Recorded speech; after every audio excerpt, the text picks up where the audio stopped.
Mon rôle, qui est le rôle principal du film. Attendez, excusez-moi. Alors, donc, pour moi, le film, c'est quoi? Pour moi, le film, c'est le témoignage d'une femme, mon personnage, Anne-Marie Vin, qui donc...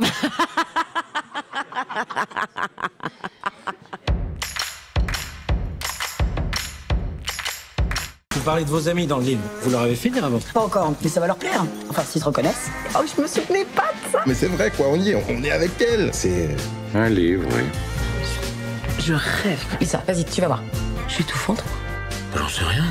T'en sais rien? Fabrice, ça fait 20 ans qu'on vit ensemble. T'as bien une petite idée, Tiens, non? vas-y, puisque t'es plus fort que tout le monde. Écoute bien, enregistre. On va voir si des millions de personnes continuent à t'écouter ou pas. Vas-y. J'attends que les deux comédiennes me laissent parler. Donc, le film chamboule tout. C'est l'histoire d'une femme qui écrit un livre, une femme jouée par Alexandra Lamy. Et dans ce livre, elle raconte sa vie et notamment l'accident qu'a eu son mari. Son mari a eu un accident de scooter et s'est réveillé aveugle et avec un gros déficit cognitif. Elle sort ce bouquin.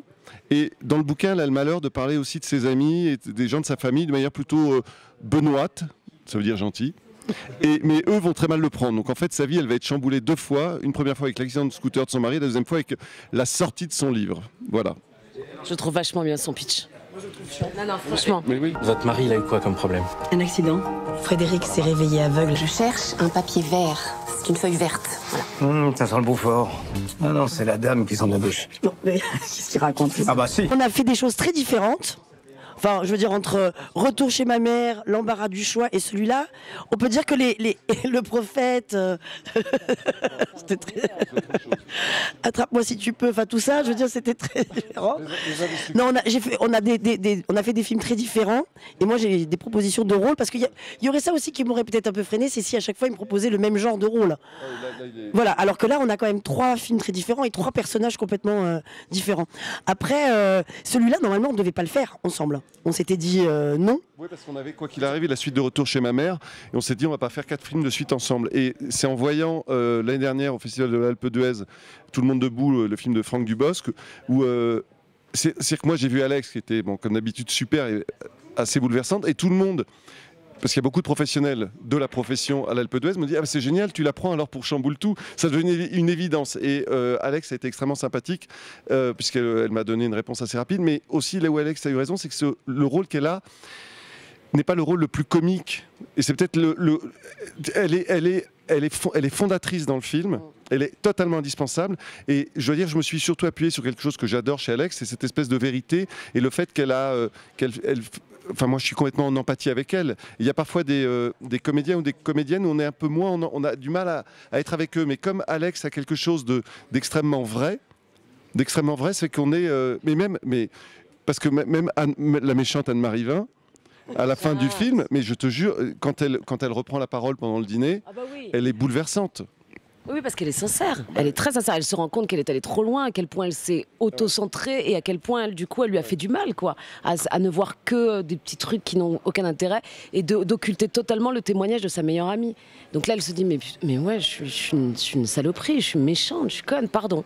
Et donc, on le fait, ça, dans la vie. Il y a des moments où on n'est pas tous à la hauteur des événements et de l'amitié. C'est là où ça te parle. Et là, ça me parle énormément, parce que, bon, moi, je suis une très très bonne amie. Vous êtes méchants entre vous, ça fait. Si mon livre vous a fait de la peine, je suis désolée. Ce que je voulais écrire, c'est que sans vous, je t'adore, sans les enfants, j'aurais jamais tenu. Mais regarde-moi ça, il nage.